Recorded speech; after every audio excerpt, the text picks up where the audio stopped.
કેમ જો વિદ્યાર્થી મિત્રો મજામાં? M J Solanki, Meghdoot Vidya Vihar high school and higher secondary school, Maninagar. ધોરણ 12 વિષય નામાના મૂળ તત્વો, જેનો ભાગ 2નું પ્રકરણ 1 શેરમૂડીના હિસાબો જે આપણે ચાલુ છીએ, જ્યાંથી અટક્યા છીએ ત્યાંથી આપણે આગળ વધીએ. એટલે કે શેરમૂડીના હિસાબોની આપણે આમનોંધો વિશે આપણે અભ્યાસ કર્યો. હવે એ આમનોંધોને લગતા આપણે દાખલાની શરૂઆત કરીએ છીએ. ઉદાહરણ 1, શૈલજા કંપની લિમિટેડે ₹10નો એકેવા 2,40,000 ઇક્વિટી શેર બહાર પાડ્યા, જેના પર રકમ નીચે મુજબ મંગાવવામાં આવી હતી. અરજી વખતે શેર દીઠ 3, મંજૂરી વખતે શેર દીઠ ₹3, પ્રથમ હપ્તા વખતે શેર દીઠ ₹2 અને છેલ્લા હપ્તા વખતે શેર દીઠ ₹2. મંજૂરી તથા હપ્તા વખતે મંગાવવામાં આવેલી રકમો સમયસર પૂરેપૂરી મળી ગઈ હતી. બધા જ શેરની અરજી મળી હતી. કંપનીના ચોપડે ઉપરના વ્યવહારોની આમનોંધ પસાર કરો અને ઇક્વિટી શેર મૂડી ખાતું, ઇક્વિટી શેર અરજી ખાતું, ઇક્વિટી શેર મંજૂરી ખાતું, ઇક્વિટી શેરના પ્રથમ હપ્તાનું અને ઇક્વિટી શેરના છેલ્લા હપ્તાનું ખાતું તૈયાર કરો. તો પહેલાં આપણે સૌપ્રથમ શૈલજા કંપની લિમિટેડના ચોપડામાં આમનોંધ લખીશું. ત્યારબાદ આપણે આપેલા જુદા જુદા ખાતાઓમાં એની ખતવણી કરી અને આપણે ખાતા તૈયાર કરીશું. 2,10નો એકેવા 2 લાખ ઇક્વિટી શેર બહાર પાડ્યા છે. અરજી વખતે ₹3 મંગાવે છે, તો 2,40,000 ગુણ્યા 3 કરીએ તો 7,20,000 આપણને અરજી વખતે રકમ મળશે. તેની પહેલી આમનોંધ, તારીખના ખાનામાં તારીખ, બેંક ખાતે ઉધાર 7,20,000, તે ઇક્વિટી શેર અરજી ખાતે જમા 7,20,000. બાબત લખાય કે 2,40,000 શેર પર શેર દીઠ ₹3 લેખી અરજી વખતે નાણાં મળ્યા તેની નોંધ. અરજી વખતે જેટલા નાણાં મળ્યા છે એ બધા જ મંજૂર કરવામાં આવ્યા છે અને બધી જ રકમ એ શેર મૂડી ખાતે લઈ જવાની છે. તો એની બીજી આમનોંધ આ પ્રમાણે થશે. ઇક્વિટી શેર અરજી ખાતે ઉધાર 7,20,000, તે ઇક્વિટી શેર મૂડી ખાતે જમા 7,20,000. બાબતે લખાશે મંજૂર કરેલ શેર અરજીના નાણાં શેર મૂડી ખાતે લઈ ગયા તેની નોંધ. હવે આપણે મંજૂરી વખત કેટલી રકમ મંગાવવામાં આવે છે, તો મંજૂરી વખતે પણ શેર દીઠ ₹3 છે, તો આપણે 2,40,000 શેરના 3 લેખે મંજૂરી વખતે 7,20,000 નાણાં મંગાવવામાં આવશે. તો એની ત્રીજી આમનોંધ આ પ્રમાણે થશે. ઇક્વિટી શેર મંજૂરી ખાતે ઉધાર 7,20,000, તે ઇક્વિટી શેર મૂડી ખાતે જમા 7,20,000.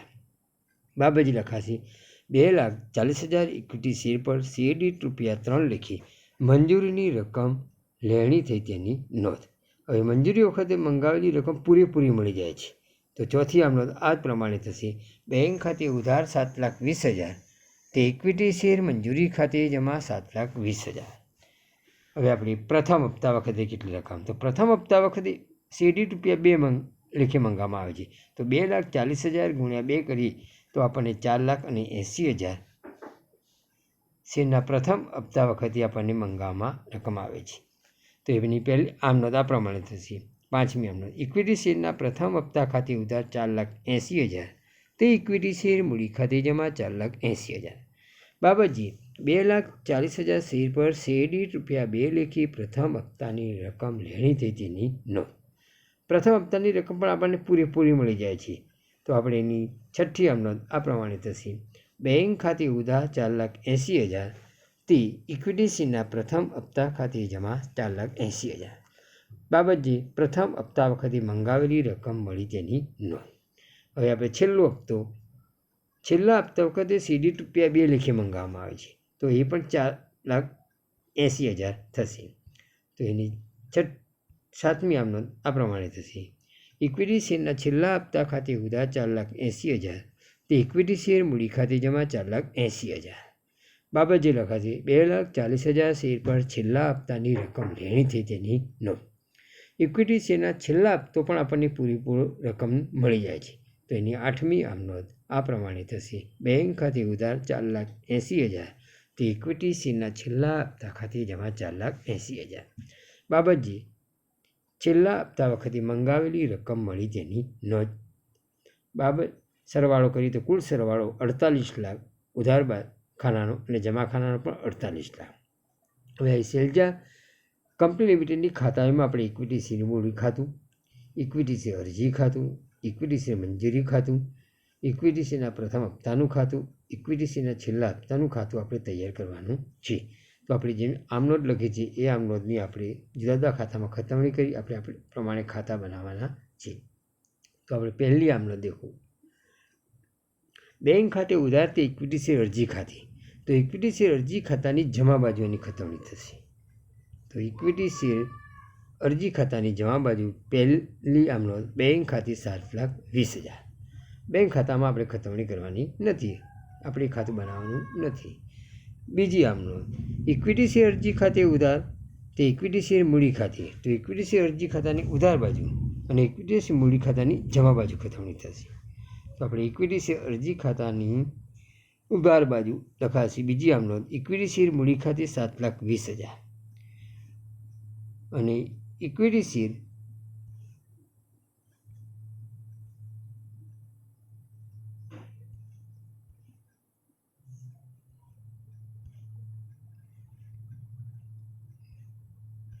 મૂડી ખાતાની જમા બાજુ લખાશે. બીજી આમનોંધ, ઇક્વિટી શેર અરજી ખાતે 7,20,000. ચલો ત્રીજી આમનોંધ, ઇક્વિટી શેર મંજૂરી ખાતાની ઉધાર બાજુ અને મૂડી ખાતામાં જમા બાજુ. તો ઇક્વિટી શેર મંજૂરી ખાતાની ઉધાર બાજુ. ત્રીજી આમનોંધ, ઇક્વિટી શેર મૂડી ખાતે 7,20,000. ઇક્વિટી શેર મૂડી ખાતાની જમા બાજુ. ત્રીજી આમનોંધ, ઇક્વિટી શેર મંજૂરી ખાતે 7,20,000.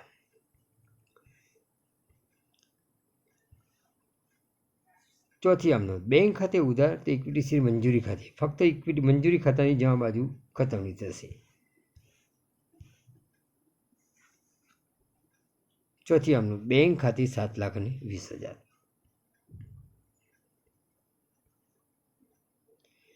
પાંચમી આમનોંધ, ઇક્વિટી શેરના પ્રથમ હપ્તા ખાતે ઉધાર અને ઇક્વિટી શેર મૂડી ખાતાની જમા બાજુ. તો ઇક્વિટી શેરના પ્રથમ હપ્તા ખાતાની ઉધાર બાજુ. પાંચમી આમનોંધ, ઇક્વિટી શેર મૂડી ખાતે અને ઇક્વિટી શેર મૂડી ખાતાની જમા બાજુ તારીખ 5, ઇક્વિટી શેરના પ્રથમ હપ્તા ખાતે જમા 4,80,000. છઠ્ઠી આમનોંધ, બેંક ખાતે ઉધાર તે ઇક્વિટી શેરના પ્રથમ હપ્તા ખાતે. તો ઇક્વિટી શેરના પ્રથમ હપ્તા ખાતાની જમા બાજુ થશે. છઠ્ઠી આમનોંધ, બેંક ખાતે 4,80,000. સાતમી આમનોંધ, ઇક્વિટી શેરના છેલ્લા હપ્તા ખાતેની ઉધાર બાજુ અને મૂડી ખાતાની જમા બાજુ. છેલ્લા હપ્તા ખાતાની ઉધાર બાજુ 7મી તારીખ, ઇક્વિટી શેર મૂડી ખાતે 4,80,000 અને શેર મૂડી ખાતાની જમા બાજુ ઇક્વિટી શેરના છેલ્લા હપ્તા ખાતે 4,80,000. છેલ્લી આમનોંધ, 8મી, બેંક ખાતે ઉધાર તે ઇક્વિટી શેરના છેલ્લા હપ્તા ખાતે. તો ઇક્વિટી શેરના છેલ્લા હપ્તા ખાતાની જમા બાજુ 8મી તારીખ, બેંક ખાતે 4,80,000. બેંક ખાતું આપણે તૈયાર કરવાનું નથી. હવે આ ખાતામાં ખતવણી કર્યા બાદ આપણે પહેલાં ઇક્વિટી શેર મૂડી ખાતું બંધ કરીએ તો જવાબાનો સરવાળો 24 લાખ. ઉધાર બાજુ કોઈ એન્ટ્રી નથી તો એ આખરની બાકી ગણાશે. બાકી આગળ લઈ ગયા 24 લાખ. ચલો, ઇક્વિટી શેર અરજી ખાતું 7,20,000થી બંને બાજુ સરભર થઈ જાય છે. મંજૂરી ઇક્વિટી શેર મંજૂરી ખાતું પણ 7,20,000થી ઉધાર બાજુ અને જમા બાજુ સરભર થાય છે. ઇક્વિટી શેરના પ્રથમ હપ્તાનું ખાતું પણ ઉધાર બાજુ અને જમા બાજુ 4,80,000થી સરભર થાય છે. ઇક્વિટી શેરના છેલ્લા હપ્તાનું ખાતું પણ ઉધાર બાજુ અને જમા બાજુ બંને બાજુનો સરવાળો સરખા ખાતું સરભર થાય છે. હવે બીજો દાખલો તમને આપવામાં આવે છે. એક લિમિટેડ કંપનીએ તેની સત્તાવાર થાપણ ₹10 એવા 25 લાખ ઇક્વિટી શેરની રાખેલ હતી. તેમાંથી કંપનીએ 20 લાખ ઇક્વિટી શેર જાહેર જનતા માટે બહાર પાડ્યા. કંપનીને જાહેર ભરણા દ્વારા 19 લાખ ઇક્વિટી શેર માટે અરજીઓ મળી. કંપની દ્વારા શેર પર શેર દીઠ કુલ ₹8 મંગાવવામાં આવ્યા હતા. તે પૂરેપૂરા ભરપાઈ થઈ ગયા છે. આપણને ગણતરી આપી છે. જવાબ ₹10 એવા 25 લાખ ઇક્વિટી શેર. તો અહીં સત્તાવાર થાપણ 2,50,00,000 થશે. 10 એવા 20 લાખ ઇક્વિટી શેર. તો આપણને 20 લાખ બહાર પાડેલી થાપણ ગણાશે. ભરાયેલી થાપણ 10નો એવા 19 લાખ ઇક્વિટી શેર. તો અહીં 10નો એવા 19 લાખ ઇક્વિટી શેર, તો 1,90,00,000 ભરાયેલી થાપણ અને મંગાવેલી અને વસૂલાવેલી એટલી જ થાપણ ગણાશે. પણ 8 મંગાવેલ છે તો 1,52,00,000. મળવાના બાકી હપ્તા વિશે આપણે હવે જોઈએ. જ્યારે કંપની શેર હોલ્ડર પાસેથી શેર મંજૂરી કે હપ્તાની રકમ મંગાવે ત્યારે જો કોઈ શેર હોલ્ડર તે રકમ સમયસર ચૂકવે નહીં, ત્યારે આ નહીં ચૂકવેલ રકમને મળવાના બાકી હપ્તા કહેવાશે. આ સંજોગોમાં મળવાના બાકી હપ્તા અંગે 2 રીત હિસાબી અસરો આપેલી છે. મળવાની બાકી હપ્તા ખાતું ઊભું કર્યા વિના. તો આ પદ્ધતિમાં મળવાનું બાકી હપ્તા ખાતું ઊભું કરવામાં આવતું નથી. કંપની દ્વારા જે તે હપ્તા મંગાવવામાં આવે ત્યારે જેટલી રકમ શેર હોલ્ડર પાસેથી મળે છે તેટલી રકમ બેંક ખાતે ઉધારી જે તે હપ્તા ખાતે જમા કરવામાં આવે છે, જેથી નહીં ચૂકવાયેલ હપ્તાની રકમ જેટલી ઉધાર બાકી જે તે હપ્તા ખાતાની રહેશે. જ્યારે ભવિષ્યમાં દ્વારા બાકી હપ્તાની રકમ ચૂકવાશે ત્યારે જ બેંક ખાતે ઉધારી જે તે હપ્તા ખાતે જમા થશે. બીજી રીતે મળવાના બાકી હપ્તાનું ખાતું ઊભું કરવામાં આવે ત્યારે. તો આ પદ્ધતિમાં આપણે મળવાના બાકી હપ્તા ખાતું ઊભું કરવામાં આવે છે ત્યારે જે તે હપ્તો મંગાવે તો એટલી જ રકમ શેર હોલ્ડર દ્વારા ચૂકવાય છે અને તે બેંક ખાતે જમા કરવામાં આવે છે.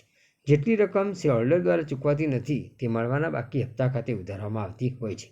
ભવિષ્યમાં જ્યારે મળવાના બાકી હપ્તાની રકમ મળે ત્યારે બેંક ખાતે ઉધારી મળવાના બાકી હપ્તા ખાતે જમા કરવામાં આવે છે, જેથી છેલ્લે મળવાના બાકી હપ્તાનું ખાતું બંધ થઈ જતું હોય છે. બંને પદ્ધતિ દ્વારા આપણે ઉદાહરણો સમજીએ. જય લિમિટેડ 50,000 શેર દીઠ ₹2 લેખે પ્રથમ હપ્તો મંગાવ્યો. 1,000 શેર ધરાવનાર શેર હોલ્ડર આ હપ્તો સમયસર ચૂકવતો નથી, પરંતુ 1 મહિના પછી તેણે પ્રથમ હપ્તાની બાકી રકમ ચૂકવી દીધી. બાકીના બધા શેર હોલ્ડરે પણ પૂરેપૂરી રકમ સમયસર ચૂકવી દીધી હતી. તો નીચે દર્શાવેલ કોઈપણ એક પદ્ધતિનો અમલ કરી શકાય. આપણે બંને પદ્ધતિ વિશે જોઈએ છીએ. પહેલો, મળવાનું બાકી હપ્તાનું ખાતું ઊભું કર્યા વગર. તો જ્યારે પ્રથમ હપ્તો આપણને 50,000 શેર પર 2 લેખે મંગાવવામાં આવે છે તો શેરના પ્રથમ હપ્તા ખાતે ઉધાર 1 લાખ તે શેર મૂડી ખાતે જમા 1 લાખ. પ્રથમ હપ્તાના નાણાં મળે છે તો આપણને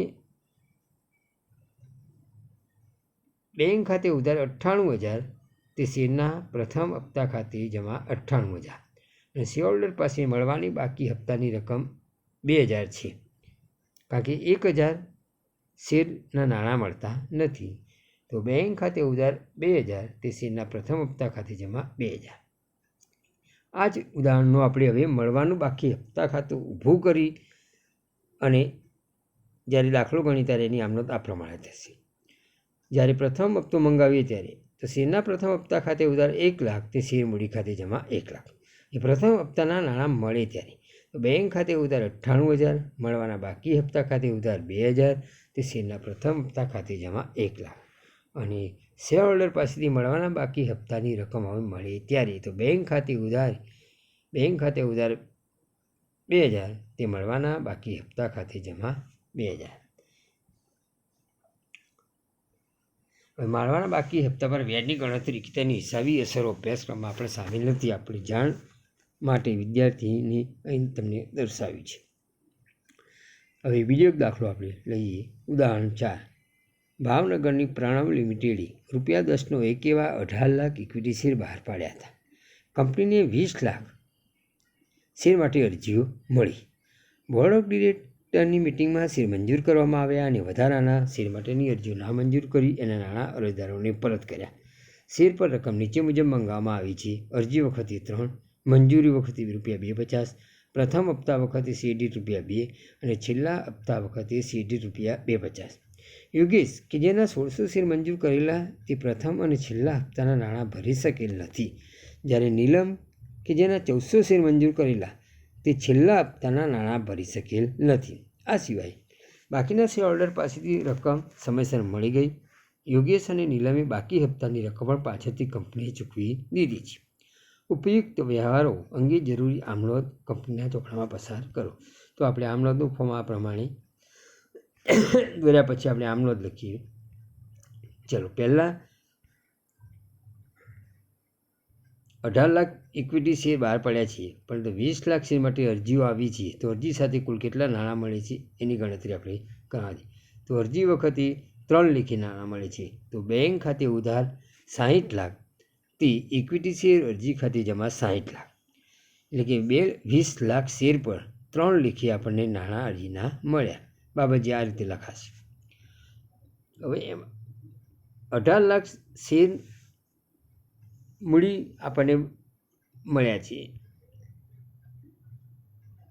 તો ઇક્વિટી શેર અરજી ખાતું 60 લાખથી ઉધારી ઇક્વિટી શેર મૂડી ખાતે જમા 54 લાખ અને બેંક ખાતે 6 લાખ જે પરત કર્યા તેની નોંધ. તો બાબતજી પણ એ રીતે લખાશે કે મંજૂર કરેલ 18 લાખ ઇક્વિટી શેર અરજીની રકમ શેરમૂડી ખાતે લઈ ગયા અને બાકી નામંજૂર 2 લાખ ઇક્વિટી શેરની રકમ અરજદારોને પરત કરી તેની નોંધ. તો 6 લાખ આપણે પરત કર્યા. 60 લાખમાંથી 6 લાખ પરત કરતાં 54 લાખ ઇક્વિટી શેર મૂડી ખાતે આપણે લઈ જવામાં આવે છે. હવે મંજૂરી વખતે કેટલી રકમ મંગાવવામાં આવે છે? તો મંજૂરી વખતે પ્રથમ હપ્તા વખતે 2. તો આપણને હવે 18 લાખ શેર ઉપર જ આપણી ગણતરી થશે. તો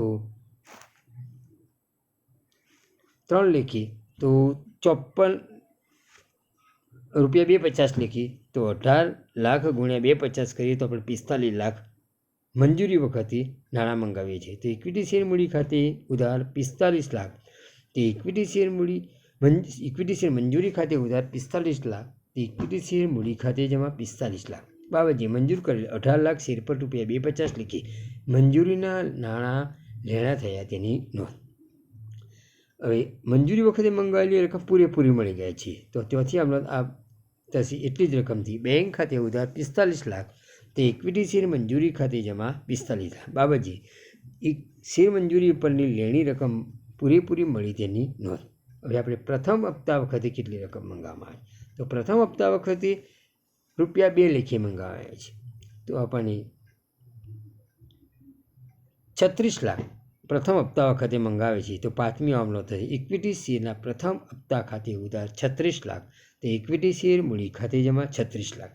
બાબાજી 18 લાખ ઇક્વિટી શેર પર શેરદીઠ રૂપિયા 2 લેખે પ્રથમ હપ્તાના નાણાં લેણા થયા તેની નોંધ. એ પ્રથમ હપ્તા વખતે આપણને 1600 શેર પર નાણાં મળતા નથી. તો બાકીના મળે છે આપણને 35,96,800. તો બેંક ખાતે ઉધાર 35,96,800. મળવાના બાકી હપ્તા ખાતે ઉધાર 1600 શેર ગુણ્યા 2 લેખે 3200. તે ઇક્વિટી શેરના પ્રથમ હપ્તા ખાતે જમા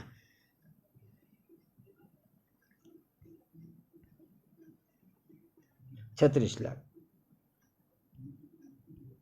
છેલ્લો હવે હપ્તો મંગાવે છે. તો છેલ્લો હપ્તો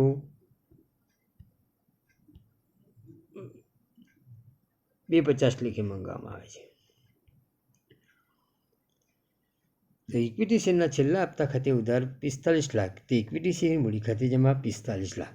બાબાજી 18 લાખ ઇક્વિટી શેર પર શેરદીઠ રૂપિયા 250 લેખે છેલ્લા હપ્તાના લેણા થયા તેની નોંધ.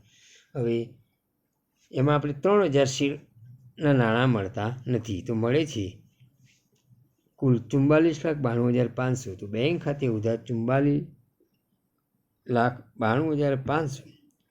મળવાના બાકી હપ્તા ખાતે ઉધાર 7,500. તો 3000 શેર પર 250 લેખે 75. ઇક્વિટી શેરના છેલ્લા હપ્તા ખાતે જમા 45 લાખ.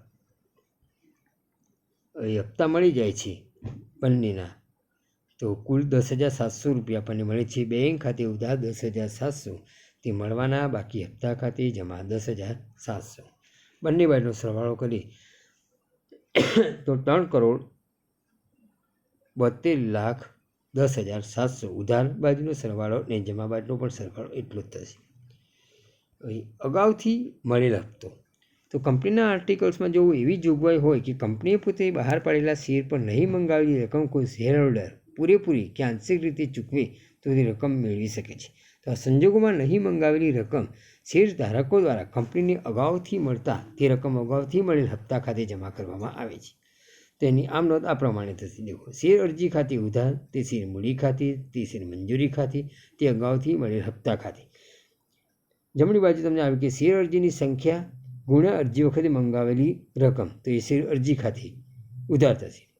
મંજૂર કરેલ શેરની સંખ્યા ગુણ્યા અરજી વખતે મંગાવેલી શેરની રકમ શેર મૂડી ખાતે જમા થશે. અગાઉથી મળેલ મંજૂરીની રકમ એ મંજૂરી ખાતે જમા થશે અને અગાઉથી મળેલ હપ્તાની રકમ એ જમા થશે. જ્યારે શેર મંજૂરી વખતે શેર હપ્તાની રકમ અગાઉથી મળે ત્યારે નીચે પ્રમાણે નામનો થશે. બેંક ખાતે ઉધાર તે ઇક્વિટી શેર મંજૂરી ખાતે જમા તે અગાઉથી મળેલ હપ્તા ખાતે જમા. પણ જ્યારે હપ્તાની રકમ લેણી થાય ત્યારે અગાઉથી મળેલ હપ્તા અંગે નીચે પ્રમાણે નામનો થશે. અગાઉથી મળેલ હપ્તા ખાતે ઉધાર તે જે તે હપ્તા ખાતે જમા. એ પ્રમાણેનો આપણે ઉદાહરણ નંબર 5 દાખલો આપે છે, પરંતુ અગાઉથી મળેલ હપ્તા પર વ્યાજની ગણતરી અને હિસાબી અસરો અભ્યાસક્રમમાં નથી. વિદ્યાર્થીના જાણ માટે તમને દાખલો આપવામાં આવે છે. વડોદરાની કેના કેમિકલ્સ કંપનીએ 3 લાખ ઇક્વિટી શેર શેરડી ₹100 લેખે જાહેર જનતામાં બહાર પાડ્યા. કંપનીએ અરજી વખતે શેરડી ₹40, મંજૂરી વખતે શેરડી ₹35 અને પ્રથમ અને આખરી હપ્તા વખતે શેરડી ₹25 લેવાનું નક્કી કર્યું. કંપનીને કુલ 3,20,000 ઇક્વિટી શેરની અરજીઓ મળી. તેમાંથી 20,000 ઇક્વિટી શેર નામંજૂર કરી તેની રકમ અરજદારોને પરત કરવામાં આવી. પ્રણવ નામના શેર હોલ્ડર કે જેના 3,000 ઇક્વિટી શેર કંપનીએ મંજૂર કર્યા હતા, તેણે શેર મંજૂરી વખતે પ્રથમ અને આખરી હપ્તાના નાણાં મોકલી આપ્યા હતા. આ સિવાય મંજૂરી અને હપ્તા વખતે લેણી થતી રકમો યોગ્ય સમયે મંગાવવામાં આવી હતી. તે રકમ પણ સમયસર પૂરી મળી ગઈ. ઉપરના વ્યવહારોની આમનોંધ કંપનીના ચોપડામાં લખો. તમને આ દાખલાની રકમ આપણે વાંચી, પરંતુ દાખલાની ગણતરી આપણી અગાઉના વિડીયોમાં આપણે કરીશું. થેન્ક યુ વિદ્યાર્થી મિત્રો.